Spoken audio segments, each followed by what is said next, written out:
Hello friends, I Kruti Jai Pancholi, Assistant Professor in LJ Institute of Engineering and Technology in Department of Electronics and Communication. This video is about subject Microwave Engineering, Unit number 3, Analysis of Microwave Transmission Lines and Waveguides. In this video, you will learn about transmission line equation. What is a transmission line? Transmission line is the medium of transferring the power from generating station to the load station. Conventional two-conductor transmission lines are commonly used for transmitting microwave energy. Transmission lines are of many types: open wire transmission line, coaxial transmission line, optical fiber transmission line, waveguides, and microwave transmission, microstrip transmission line. This is the model of a transmission line, which consists of the one generating end and other is the receiving end. The generating end will send the power through the transmission line and it reaches to the receiving end. Here the transmission line include two parallel wire, coaxial cable, microstrip line, optical fiber and the waveguide. While you learn about the low frequency circuits, so in that the low frequency circuits, suppose this is my generating end and it is my load end. We are going to transmit the signal that is of 230 volt 50 Hz. It is the low frequency wave.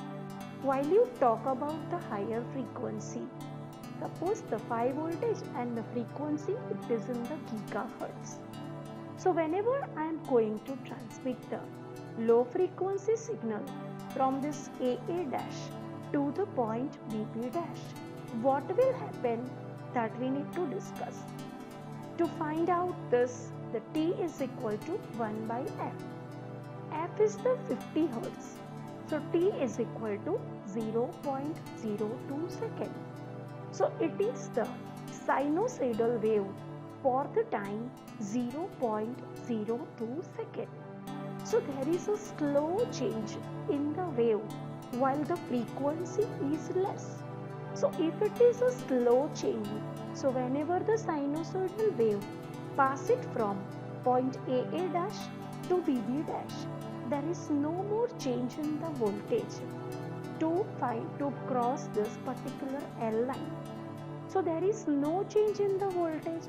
So the potential difference is nearly equal to 0. But while I talk about the higher frequency and it want to reach from the point AA dash to BB dash, this T is equal to 1 upon F. So it is nearly 10 raised to minus 9 second. So this is again the very fast change in the wave while it travel from this. So there is a fast change we observe while the frequency is higher. So if you are finding the voltage at the AA dash will not remain same at the BB dash. So there is a voltage at the point AA dash that is not same at the BB dash. So the potential difference is not 0 in this case. So low frequency, slow change. So there is no voltage change over here and on this line the voltage value is the same. So potential difference is 0. So at the low frequency we could not see the transit time effect. But while it is about the high frequency, we will see the transit time effect. So what is the transit time effect? This is the diagram. Here this particular signal want to travel from this point AA dash to the point BB dash. The length is L. So the length of the wire is L. At this point initially the voltage is Vp. Okay, so it want to travel to distance L.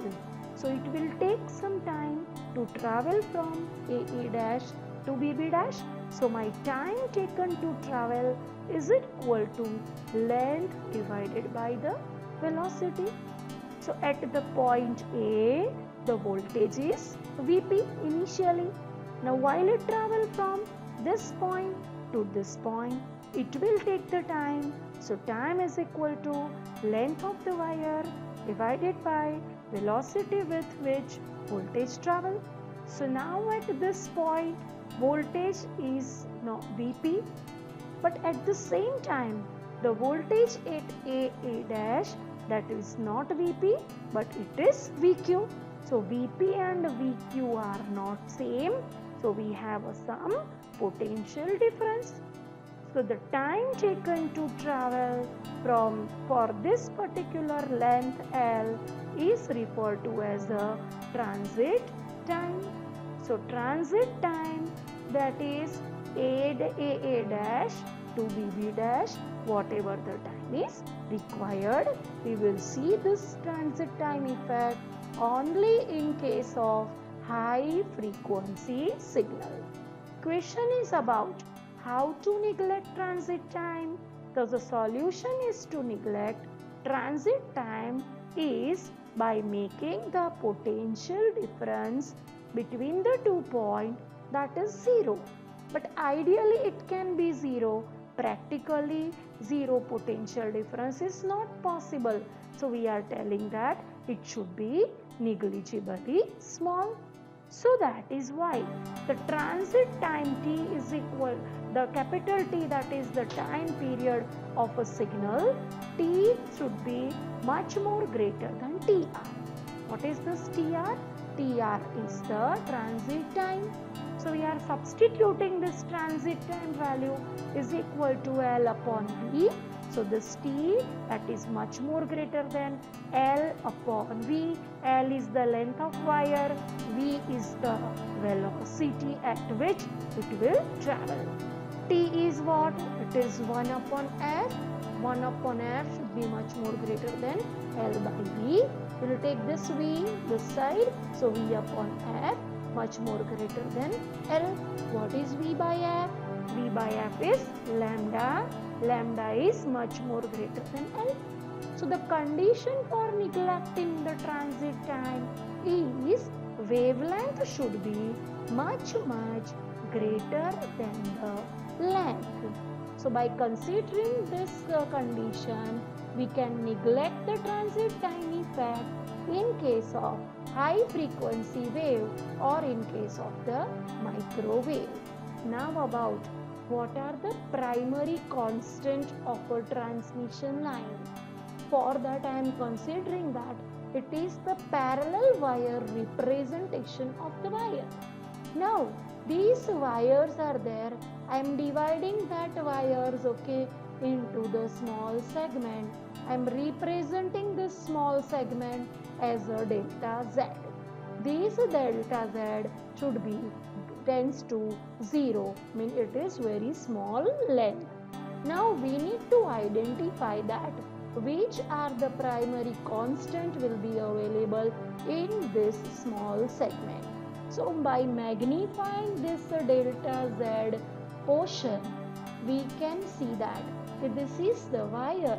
The wire should have always the resistance. So there is a resistance is appear in the line. There is always some leakage is there. So there is a what? So there is a wire. So the resistance, inductance is available. There are the two parallel wire. So there is it will act as a parallel plate capacitor. So there is a capacitor is present in between, and there is some charge leakage between the two lines. So that is why the conductance is present. So in this line, these components you are not placing in the transmission line circuitry, but in this parallel wire, these four components are present, in the delta Z part. So this way, this delta Z portion again having the four component. These delta Z consists of this constant, this delta Z. So this way, each section is represented by the equivalent circuit. So this is the equivalent circuit of any transmission line, which consists of resistor, inductor, conductance and the capacitor, and this is the delta Z portion. Now about what is the unit of this particular component. So it is the resistance, okay, that is the R value, R for resistance, and these resistance that is for segment delta Z. So it is R delta. This is the inductance L for delta Z. This is the G, conductance for delta Z. This is the capacitance C for this delta Z distance. So the unit of the transmission line, that is the unit for the L, it is Henry per meter, because we have divided them into the segment. Resistance, that is ohm per meter. This is capacitance, unit is Faraday per meter. Conductance is what? That is the inverse of ohm, that is the mho per meter. So these are the primary constant of the transmission line. So till now we have learned about the transit time effect and the primary constant of any transmission line.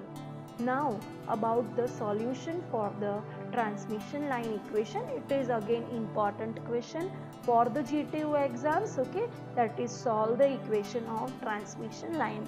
So you will draw the one diagram for the transmission line. Now you have idea about that why I am drawing all this thing, because the two parallel wire having the resistance, inductance, it will act as a parallel plate capacitor. So there is a capacitor, there is a charge leakage, so there is a conductance. Now these are the some rules that I write over here. That is, suppose e raised to j theta, then a, okay, e raised to j theta means cos theta plus j sin theta. Cos theta is what? It's a real part of this equation. Sin theta, that's the imaginary portion. Then Ez, okay, in the polar form, how can you write? Modulus of Ez, e raised to j theta z. E raised to j theta, that is equal to 1. C is equal to a plus jb. If you want to find out the angle, theta is equal to tan b upon a, and magnitude is square root of a square. These are the only the few rules that I described over here. Similarly, I can apply the KVL for the loop as well as the KCL for the particular node. Okay, so when you find out the voltage across the inductor, it is L into di by dt. The current across the capacitor is C dv by dt. So these are the general rules that I described for any transmission line. So we will take the transmission line, okay, and we will find out the KVL and the KCL for finding out the solution of this circuit. So it consists of all the lumped element, okay, and this is nothing but it's a lumped element model for the transmission line, okay. So I am applying for this figure and for this figure, I am applying the KVL for this particular loop, okay, and we know that the summation of the voltage, that is equal to 0. So it is sigma is equal to n equal to 1 to n, Vn is equal to 0. So we know that we can write it is according to the polarity -2 plus we are mentioning positive. So it is the V1 minus V2 minus V3 minus V4 is equal to 0. Positive to negative, so we are writing that negative. Negative to positive, always the positive polarity. Okay, and similarly you are applying the KCL at the node B and the summation of the current, okay, that is equal to 0. So it is sigma n equal to 1 to n. In is equal to I1 minus I2 minus I3 minus I4 equal to 0. Now we are writing the equation for this. It is over here, it is the V bracket Z comma T. Okay, T is the particular time and Z is the particular segment. So VZT minus here the resistance across the voltage across the resistance is R delta Zi of ZT, okay, because you know this is the voltage equation. V is equal to IR, okay, and the particular length, that is the delta Z. So R delta Z and IZT. Similarly, it is the inductor, okay. For that the V value we can write it is the L delta Z delta I ZT by delta T, okay, and minus, okay, this value V4, okay. So voltage across this particular, it's a Vz plus delta Z comma T is equal to 0. Similarly, here we are writing the equation for the I1, I2, I3 and I4. It is the over here the current is flowing through this particular loop IZT, okay, IZT, then the value, okay, that is the minus J delta Z V of Z plus delta Z T minus this C delta Z delta V of Z plus delta Z comma T by delta T and minus IZ plus delta Z comma T is equal to 0. Now rewriting this equation, VZT minus R delta Z I of Z comma T minus L delta Z delta I Z comma T by delta T minus V Z plus delta Z comma T equal to 0.